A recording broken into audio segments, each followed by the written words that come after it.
All right, fam, we are back at it again.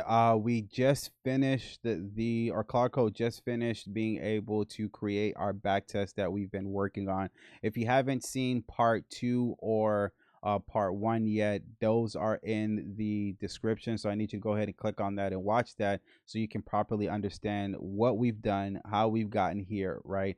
So you're not confused. My name is Creative, and here at Creative Coder, our aim is to be able to create different algo trading strategies, right? From start to finish, and being able to actually paper test them and maybe actually have them go live to see if it works and if this is profitable. I've only been doing this for about less than a year, right? Oh, excuse me, a little bit over a year and a month, if you want to count that. So I'm still completely new in this, and I want y'all to be able to see my process, right? If it inspires you, if you have any questions, anything like that, go ahead and drop it in the comments, and I can do my best to be able to assist. Now, remember, this isn't financial advice, this is merely educational, fam. So let's go ahead and jump into this, right? So last when we left off, we had Claude Code being able to explain the strat to us. Now it actually created the back test for us, fam. So the back test is ready. What I want to do is let's go ahead and review the back test. And before we run it, I want us to understand it, right? Now, this is going to be a breakout strategy. This breakout strategy is going to be using the Kalman filter, KAN smoothing, and MAE breakout bands, right? So the Kalman filter, what it's going to do is going to track the price action and volatility state constant volatility models, right? Then we're going to have the KNN, excuse me, is going to smooth out the 5 bars. What it does is filter out the noise from the Kalman estimates. Then we're going to have the MAE bands, which is going to be a 10-bar look back. Remember, we talked about bars or periods. That's just a number of minutes, right? So 5 minutes being for Kalman, 10 minutes for the MAE bands, right? Look back with a 1.6 multiplier. And what this does, this defines the breakout thresholds. Then once all these three are true, if we have a call, the 1 minute close is greater than the upper band. This is a bullish breakout, then the opposite for a bearish breakout, right? So these are the parameters tuned for 1 minute QQQ, and our aggressive parameters that we have. This is our sizing, right? And this is where we're getting our data from. So this is a Python-based vectorized event. So this is a little bit of a vectorized and event-based backtest, right? Vectorized meaning that we're making the operations go a little bit faster. So when it comes to actually running the backtest, it doesn't take forever. And then event-based meaning that one thing has to happen for the next, and then so on and so forth, right? Unless I tell you otherwise. All of our strategies is going to start at $100 because we want to be able to dispel the notion that you need thousands of dollars in order to trade options, right? So $100 is where it's going to start. Minimum bucks to trade is going to be 10. I'm going to start you at 1 trade instead of 3 because I want to see that you can actually survive. This is our session. We already talked about the parms, selection for the options. All right, bet. All right, so this is looking guapater, fam. Loading the treasury data. All right, I think we're ready to go ahead and run this back test, fam. So let me just stop and let's go ahead and run this back test. So clear, run. So remember what a back test is. Taking it and we're dropping off in a time machine and seeing how well it performed, right? So we already did step 1. We're on step 2 now, being able to run our back test. So the school of thought here is that if the back test does well in the past, then there's a high likelihood that it'll do well in the future, right? So what this is taking $100 and we're trying to see how well would have done if we have given it $100 and let it trade for 2024. Now y'all saw how I created this back test with y'all live, right? So this is not BS. So we see that the number of trading days was 252. So it skipped 42 days and it only had 210 trades. We started at $100 and we're able to go to $47,428.16. That's kind of dumb, right? Win rate, we're looking at 81%. Average win is $326. Average loss is $219. Profit factor is 6.52. So what this lets me know is the strategy felt so bad is that for every $1 that it lost is bringing back $6, which is kind of great. Max drawdown is from peak to trough, right? So at one point in time, the strategy lost $8. Then it was able to rally to 47,000. That's not bad at all. And then Sharpe ratio is letting us know that for every unit of return, how much risk do we have, right? Now, Sharpe ratio goes from any, so again, take this with a grain of salt, because normally Sharpe ratio, I don't, whatever, but take it with a grain of salt. All right, so Sharpe ratios over 1% is deemed at to be good. Sharpe ratios from 2 to 3% are hedge fund money levels. So these are individuals, and I'm not raising money here, fam, at the fuck all.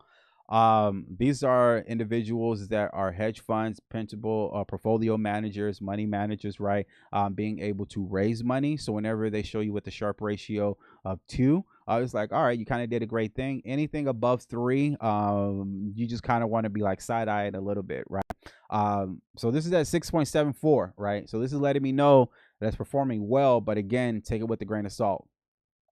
Let's look at how we're exiting for the strategy, right? I have 22 stop losses, so the strategy is not infallible.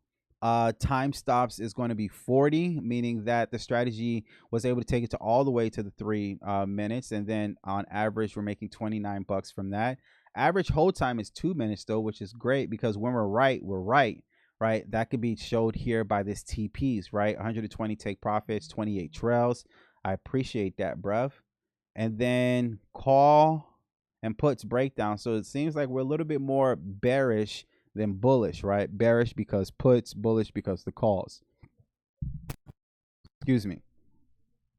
And then VIX regime is looking like any high VIX is, we're printing money for high VIX, but we didn't see that much trades for there. And then risk measurement, we already talked about that. Option selection, that's not bad. Average delta is 4.95. Average IV, implied volatility is 3.61. You want a little bit of IV and gamma. There, an average spread is 1.2. So it took us 4 trades to hit 125. It took us 41 trades to hit 1,000 bucks. It took us 170 trades to hit 5,000, and then 10,000 158, and then 20K 179, and then 30K 194. So this is not bad at all, bruv. Strategy is quite robust, if I may say so myself. Now what I'm going to do is take this, go ahead and drop it over to Claude Code and say review the results. Then let's discuss. Right, so we have a strategy, was able to go from 100 bucks to 47,000, and y'all saw how I did that, and y'all saw where it came from, right? So there's nothing that's left to the imagination. And what I'm having Claude Code do right now is being able to go over and seeing how well the strategy works. Then we're going to be doing a couple of things, right? So right now we're in the optimization point of the backtest. I'm still going to be backtesting, but I'm in the optimization forward-looking part. So right now I'm just going to drop this on optimization.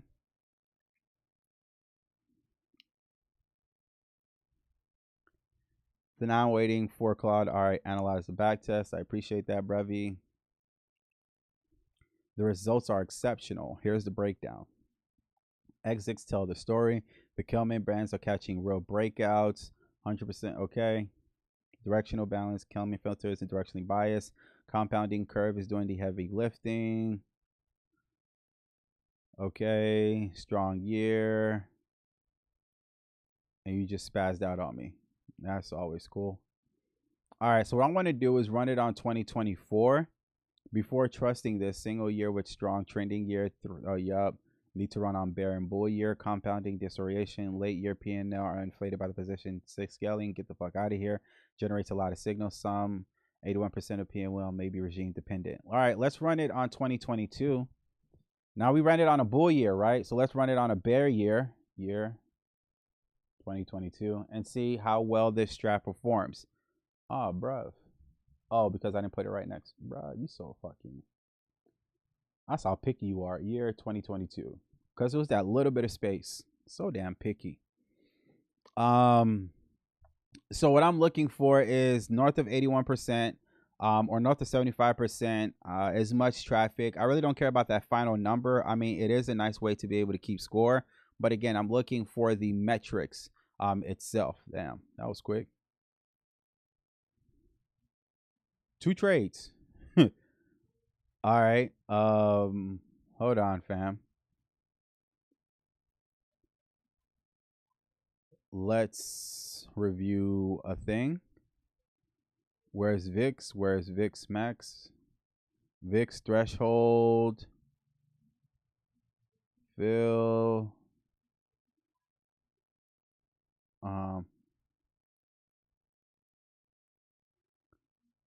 Okay.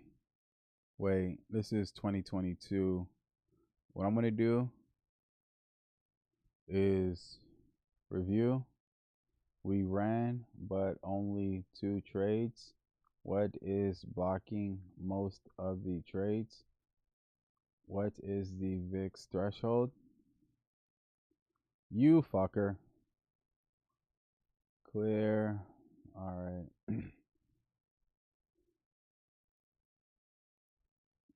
Advise. Sometimes Claude will have a little bit of a spaz, right? We just saw it have a little bit of a spaz.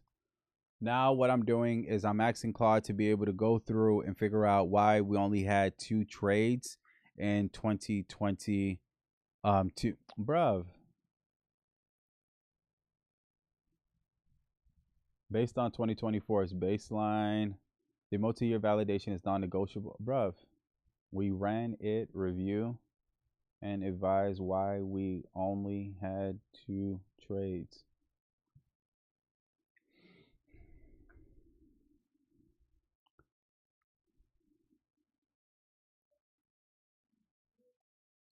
Context is getting low. Here's the diagnostics. 78 signals fire, but 0 matching because of the delta timestamp. The 0 DTE availability. No. When 0 DTE contracts exist Tuesday and Thursdays, uses the next day expiration. This allows other trading. No, get the fuck out of here. No, it doesn't. All right, so I can't use 2022 because I just remember that. So 0 DTE is just a new phenomenon that just started back in the pandemic days. Now it's accounting for, I think, about 60 some odd percent of all option contracts are 0 DTE contracts, right? So back in 2022, that accounted for like anywhere between like 10 and 15%, if not a little bit less than that. Now being in 2026, we're seeing that number as high as 65% of all option contracts are being those 0 DTE caliber, right? So what we're seeing here is a data quality issue, not necessarily an option issue. So what I'm going to do is just go ahead and validate it on 2023 as opposed to 22. I mean, it would have been nice to get the bear year, right? But we got to use what we have, right? So I want to run it on 23. 23 was a little bit of a mixed year, so that's still okay. Now it's just a matter of seeing how well this strat performs, right? So 134 trades. So we're still seeing that the strategy is being a little bit more selective than it did in 24. It's still overall positive, but it's not as is explosive, right? So I'm going to do is go ahead and give this to Claude code, review before, and advise before we write the handoff. A handoff is a process that I started here. Whenever the context starts getting high, right, it writes this little handoff document that we can use for future sessions. Handoff, active, boom. This is what we're working on. This is what happened. This is how we can proceed to move forward with it, right? The edge is real. But I mean, there's a couple of things that I can adjust on here per se, right? For the handoff, data problem, it's not a strategy problem, and you're big tripping again.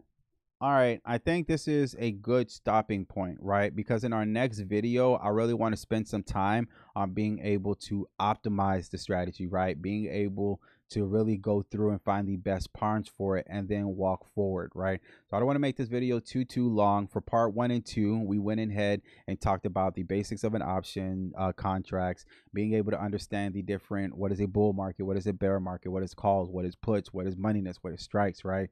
And we talked about Greeks. Then we went over and being able to create the strategy in part 2. Part 3, we actually ran the back test, right? So we can see here that the edge is quote unquote real. Now, part 4, what I'm going to be doing in the next video is being able to spend some time and optimize our strategy so we can see we can get as much juice out of that limit as possible. So I'm not going to hold you. Don't want to make this video too long. If you haven't already, go ahead and smash that like and subscribe button. It is your boy Creative, and I'll be back at it again with another episode.